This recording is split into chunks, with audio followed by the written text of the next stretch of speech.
مولانا الیاس صاحب رحمۃ اللہ علیہ کا انتقال ہو گیا تو ان کا بیٹا جو تھا مولانا یوسف، اس نے ایک دن بھی تبلیغی جماعت میں نہیں لگایا، تبلیغی جماعت سے کوئی تعلق ہی نہیں تھا، لیکن چونکہ مولانا الیاس صاحب کا بیٹا تھا ان کو تبلیغی جماعت کا امیر بنا دیا۔ بہت ساروں نے قبول کیا محبت میں کہ چلو مولانا الیاس صاحب کا بیٹا ہے، اور اچھا آدمی تھا، بہت زبردست انسان تھا۔ حضرت نے بھی، حاجی عثمان صاحب نے بھی تبلیغی جماعت کے اندر جو بڑا کام کیا وہ یہ کہ انہوں نے کہا کہ یہاں پر جو لوگ آتے ہیں، بڑا افسر ہے، بڑا پیر ہے، بڑا مولوی ہے، وہ اپنا بستر خود اٹھاتا ہے، جب اسٹیج پر تقریر کرو تو اسٹیج پہ بیٹھو، جب عام لوگوں کے ساتھ اسی طرح سے کھاؤ پیو بیٹھو۔ اب اکابرین کو یہ بات کھٹکتی نہیں تھی، آخر میں ان کی تقریر ہی بند کر دی اور پروپیگنڈا کر دیا کہ حاجی صاحب کی وجہ سے لوگ شخصیت پرستی کا شکار ہو رہے ہیں۔ حاجی عثمان صاحب کے پیچھے یہ پڑ گئے، ابھی دیکھو ان کے کیا حال ہے، وہ بیچارے مولویوں کے پاس جا کے کہتے کہ یار ویڈیو بناؤ کہ بھائی ہم لوگوں کا انتشار نہیں ہو۔ یہ خوشی کی بات نہیں ہے، یہ ان کو یہ پیغام دے رہا ہوں کہ بھائی تم اپنے اصل کام کی طرف آؤ۔ تم کہتے ہو کہ اللہ کے حکم میں کامیابی گی، اللہ کے حکم بزرگوں کے اقوال میں تو نہیں، اللہ کے حکم تو قرآن میں۔ مولانا الیاس صاحب رحمۃ اللہ علیہ کا انتقال ہو گیا تو ان کا بیٹا جو تھا مولانا یوسف، اس نے ایک دن بھی تبلیغی جماعت میں نہیں لگایا تھا، تبلیغی جماعت سے کوئی تعلق ہی نہیں تھا، لیکن چونکہ مولانا الیاس صاحب کا بیٹا تھا ان کو تبلیغی جماعت کا امیر بنا دیا۔ اب ان کے ساتھی ناراض ہوں گے کہ نہیں ہوں گے؟ ساتھیوں پر اس کا اثر پڑے گا کہ نہیں کہ یار یہ جو ہے نا، بہت ساروں نے قبول کیا محبت میں کہ چلو مولانا الیاس صاحب کا بیٹا ہے، اور اچھا آدمی تھا، بہت زبردست انسان تھا۔ اس کی آخری تقریر ایسی ہے کہ یقین جو ہے کہ میں پڑھ کے میرے اندر درد پیدا ہوتا تھا امت پڑھنے کے لیے، امت کو متحد کرنے کے لیے۔ وہ آخری جو 3 دن پہلے تقریر کیے فوت ہونے سے پہلے، بہت بڑے اللہ والے تھے، لیکن یہ ان کے انتقال کے بعد اب ان کا بیٹا بھی فوت ہو گیا تھا، پوتا یہ مولانا سعد جو ہے یہ بہت چھوٹا ہوگا، کوئی تھا نہیں۔ اب جب نہیں ہو نا تو آدمی ایسے امیر کو جو ہے نا وہ مقرر کرتے ہیں کٹ پتی والا کام کر سکے نا، جس کے بارے میں یہ آتا ہے نا کہ یار یہ اپنی منوائے گا، وہ کرے گا، سخت ہے، اس کو کوئی نہیں بناتا ہے۔ بناتے کس کو ہے؟ بولتے کہ جیسے جو ہے نا ابھی یہ پنجاب کا وزیر اعلیٰ ہے، وہ بیچارہ کدھر سے اٹھا کے، تاکہ اپنے پختونخوا کا وزیر اعلیٰ ہے، پتہ نہیں کہاں سے اٹھا کے لایا نا، وہ استعمال کرنے کے لیے کر رہے ہیں نا۔ اس طریقے سے وہ مولانا انعام الحسن تھے تو شریف آدمی، لیکن بیچارے کے پاس وہ صلاحیت نہیں تھی، اب ساری اپنی کاروائیاں معاملات بیچ میں کر رہے ہیں۔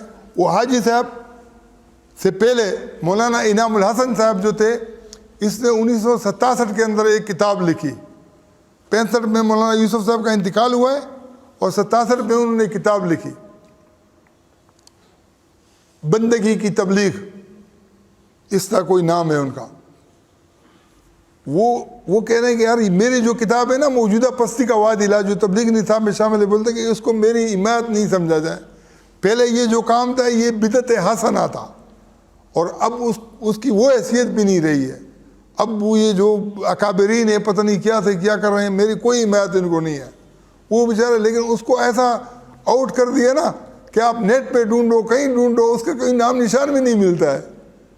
مولانا انعام احتشام الحسن کاندیلوی کا، وہ مولانا الیاس صاحب کے بالکل قریبی ساتھی تھے، اگر اس کو امیر بنایا جاتا تو وہ کام کے اصولوں کے مطابق اس کو لے کے بھی چلتے، لیکن چلو مولانا یوسف کو بنایا، وہ ساتھ دیا، اب کسی اور کٹ پتلی کو بنا دیا تو پھر جا کے جو ہے نا اس نے تو شور کرنا ہی تھا۔ تو حضرت نے بھی، حاجی عثمان صاحب نے بھی تبلیغی جماعت کے اندر جو بڑا کام کیا وہ یہ کہ انہوں نے کہا کہ یہاں پر جو لوگ آتے ہیں، بڑا افسر ہے، بڑا پیر ہے، بڑا مولوی ہے، وہ اپنا بستر خود اٹھاتا ہے۔ یہ اصلاح کے لیے بہت بڑا ذریعہ ہے، لوگوں کے ساتھ کھانا پینا معاملات، کوئی خصوصیت، جب سٹیج پر تقریر کرو تو سٹیج پہ بیٹھو، جب عام لوگوں کے ساتھ تو اسی طرح سے کھاؤ پیو بیٹھو۔ اب اکابرین کو یہ بات کھٹکتی نہیں تھی، یار یہ تو ہمارے لیے مسئلہ پیدا کر رہا ہے۔ ان کو کہتے تھے کہ آپ، وہ بولتے کہ نہیں میں کھانے میں لوگوں کے ساتھ کھاؤں گا، بیٹھنے میں لوگ، جب میری تقریر کا آخر میں ان کی تقریر ہی بند کر دی ان کو تقریر کا اور پروپیگنڈا کر دیا کہ حاجی صاحب کی وجہ سے لوگ شخصیت پرستی کا شکار ہو رہے ہیں۔ تو حضرت نے پھر ایک تقریر کی، حضرت نے تقریر کے اندر کہا کہ یہ جو جماعتیں ہیں یہ اس لیے ہیں تاکہ اس سے شخصیتیں بنیں، اگر جماعت کے اندر شخصیتیں نہ ہوں تو یہ جماعتیں بھیڑ ہیں، پھر یہ جو نا جماعت نہیں ہے. نبی علیہ السلام نے صحابہ تیار کیے نا, تو علی تھا کہ عثمان تھا کہ عمر تھا کہ ابو بکر تھا کہ بلال تھا, ایک ایک آدمی جس کو بھی آپ خلیفہ بناؤ وہ لائق تھا. جماعت تیار تھی نا. تو حضرت نے ان کے اوپر یہ وہ کیا کہ بھئی لوگ اب جب نہیں مانے, حضرت نے اپنے مریدوں کو الگ کر کے بولا کہ میں بنا کے جو ہے تمہیں دکھاؤں گا. پھر وہاں پر بھی بیچاروں کو مفتیوں نے نہیں چھوڑا, وہ فتوے لگ گئے. لیکن اس کے پیچھے, فتووں کے پیچھے کیا محرکات تھے؟ اس کے اندر جو بنیادی بات تھی وہ یہ تھی کہ تبلیغی جماعت اپنا ایک وہ تو رکھتی تھی. مولانا انعام الحسن صاحب 1992 میں ان کا انتقال ہوا ہے. ان کو رائیونڈ والوں نے, دوسروں نے کہا کہ یار اپنے پیچھے جو نا ابوبکر صدیق والا کام کرو, کسی کو مقرر کرو, کل کو پھر امارت کے اوپر لڑائی ہوگی. نے کہا کہ ٹھیک ہے. بنگلہ دیش سے, ہندوستان سے اور پاکستان سے لوگوں کو بلایا. اب جو مشاورت ہوئی نا, تو 3 آدمی اس میں آ رہے تھے کہ کون کس کو امیر بنائیں. انہیں کہا کہ زبیر الحسن جو انعام الحسن کا بیٹا تھا امیر کا, بولتے کہ اس کو بنائیں گے تو سعد والے نہیں مانیں گے ان کو, اگر سعد والوں کو بنائیں گے تو وہ نہیں مانیں گے, اب تیسرے کو مانیں گے تو دونوں کی پھر خراب ہوگی. تو انہوں نے کہا کہ بھئی کسی کو امیر نہیں بناتے, تینوں فیصل ہیں, آپس میں مشاورت سے فیصلہ کریں. امیر کوئی بھی نہیں رہا. اچھا, مولانا انعام الحسن صاحب کا انتقال ہو گیا تو امیر اس کے بعد نہیں تھا. پھر وہ جو ایک بڑے تھے اظہار صاحب, اس کا انتقال ہو گیا. اب یہ 2 چھوٹے رہ گئے, زبیر اور سعد. پھر یہ مشاورت سے معاملات چلاتے تھے کہ کوئی ناراض نہیں ہونا, اور امیر کوئی بھی نہیں. 3 افراد جو ہے نا جب گشت کے لیے نکلتے ہیں نا, ایک امیر ہوتا ہے, ایک متکلم ہوتا ہے اور ایک رہبر ہوتا ہے. پوری جماعت میں امیر سرکٹی چل رہی ہے. وہ سرکٹوں کا نام سنا ہے؟ سرکٹی جماعت چل رہی ہے. من آذلی ولین فقط آذن تو بالحرب. آج عثمان صاحب کے پیچھے یہ پڑ گئے, ابھی دیکھو ان کے کیا حال ہے.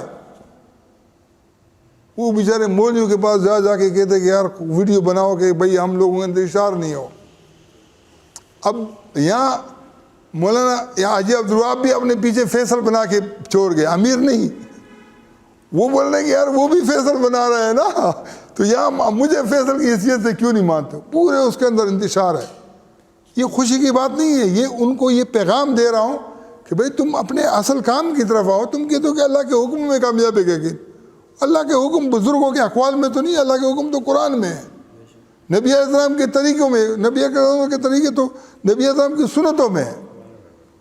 تم اس طرف آؤ تو ایک ایک امیر کے قابل بن جائے گا. جب تم نے جو نا یہ سارے معاملات چھوڑ کر ان دندوں کے اندر مصروف ہو گئے, تو آج یہ نتیجہ ہے کہ وہ اس کے اوپر وہ زنا کا الزام لگا رہے ہیں ساتھ کے اوپر, کہ عورت کے ساتھ وہ کیا, ہم منع کر رہے تھے, 2 عورتوں کے ساتھ اور بھی وہ معاملہ کر دیا.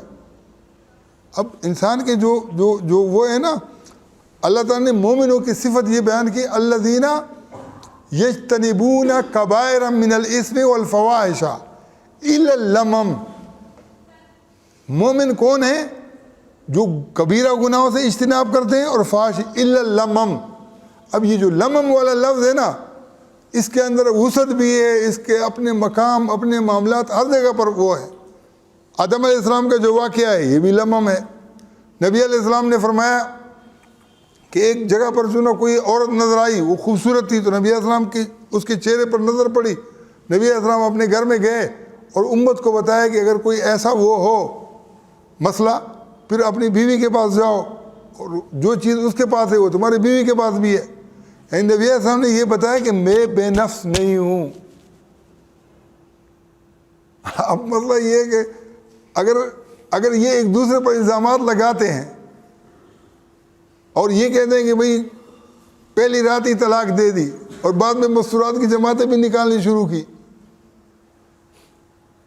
لوگوں کے اوپر جو نا اس کا کتنا برا اثر پڑے گا.